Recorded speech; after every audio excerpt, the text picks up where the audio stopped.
Hi friends, learn unique channel में आपका स्वागत है। चलिए आज की चर्चा शुरू करते हैं।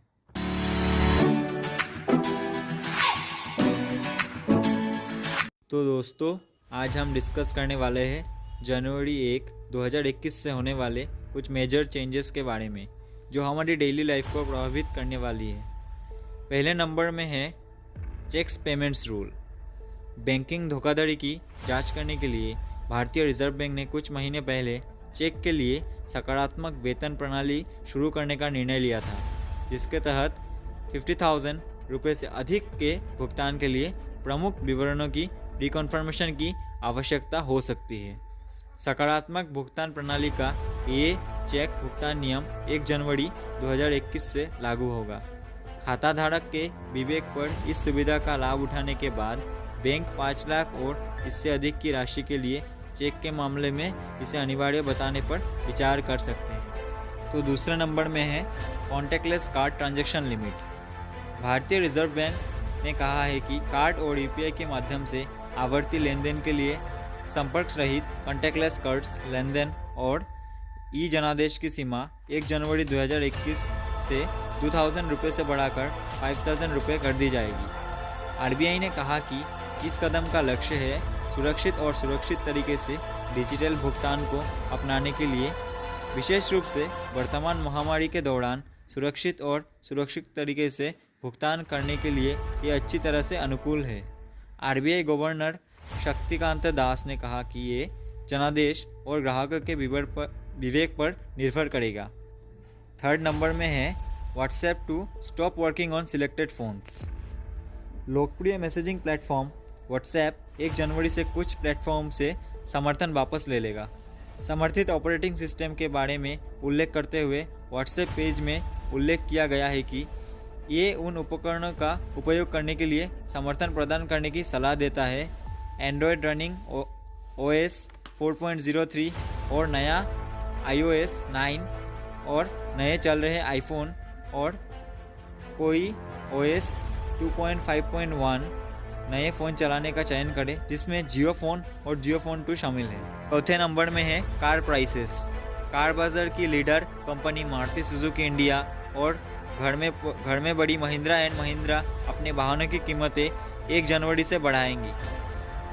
फिफ्थ नंबर में है landline to mobile phone calls. देश में मोबाइल फ़ोनों के लिए लैंडलाइन से कॉल करने के लिए कॉलर्स को जल्द ही 0 प्रीफिक्स जोड़ने की आवश्यकता होगी।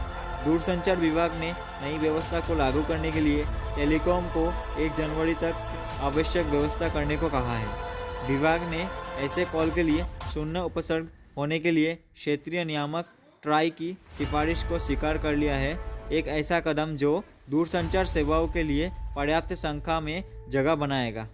तो हमारे लिस्ट में छठे नंबर में है फास्टैग फॉर ऑल 4 व्हीलर्स। केंद्रीय सड़क परिवहन और राजमार्ग मंत्रालय ने 1 जनवरी 2021 से सभी 4 पहिया वाहनों के लिए फास्टैग अनिवार्य करने के लिए एक अधिसूचना जारी की है। फास्टैग 1 दिसंबर 2017 से पहले बेचे जाने वाले M और N श्रेणी के 4 पहिया वाहनों के लिए अनिवार्य हो गया है। इसके लिए केंद्रीय मोटर वाहन नियम 1989 में संशोधन किया गया। मंत्रालय ने 6 नवंबर को इस बारे में एक अधिसूचना पहले से जारी कर दिया है। तो 7वें नंबर में है यूपीआई पेमेंट। जनवरी 1, 2021 से यूज़र्स को अमेज़ॉन पे, गूगल पे और फ़ोनपे से ट्रांजैक्शन पर अतिरिक्त शुल्क का भुगतान करना पड़ सकता है। एनपीसीआई के कथित तौर पर 1 जनवरी से थर्ड पार्टी ऐप्स द्वारा चलाए गए यूपीआई भुगतान सेवा और अतिरिक्त चार्ज लगाने का फैसला किया है। एनपीसीआई ने नए साल की शुरुआत करते हुए तीसरे पक्ष के ऐप पर 30% कैप लगाया है। हालांकि पेटीएम को इस शुल्क का भुगतान करने की आवश्यकता होगी, ये बताया गया है। तो 8वें नंबर में है गूगल पे वेब ऐप। गूगल ने अपने पेमेंट एप्लीकेशन गूगल पे की सभी वेब ऐप को जनवरी में बंद करने का निर्णय किया है और जनवरी से यूज़र्स को इंस्टेंट मनी ट्रांसफ़र के लिए चार्ज भी देना होगा। गूगल पे पर कस्टमर्स अब तक भुगतान का प्रबंधन करने के साथ साथ मोबाइल ऐप या pay.google.com दोनों से पैसे भेज सकते थे। हालांकि लेटेस्ट नोटिस के अनुसार अब गूगल ने कहा कि वेबसाइट अब अगले साल जनवरी से काम नहीं करेगी। तो हमारे लिस्ट में 9th नंबर में है एलपीजी सिलेंडर प्राइसेस।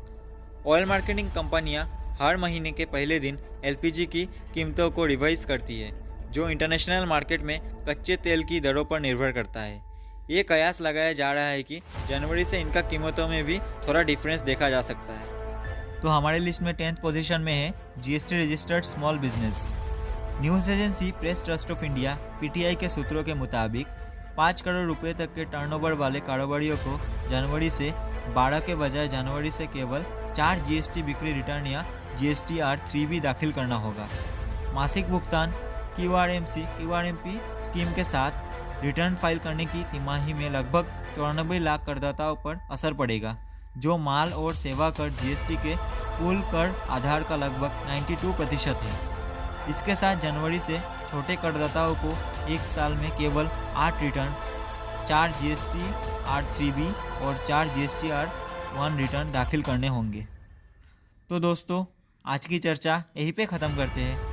अगर ये वीडियो आप लोगों को अच्छा लगा तो लाइक, कमेंट और शेयर कर देना। अगर चैनल में नए आए हो तो सब्सक्राइब कर देना। तो दोस्तों, मिलते हैं अगले वीडियो में। धन्यवाद।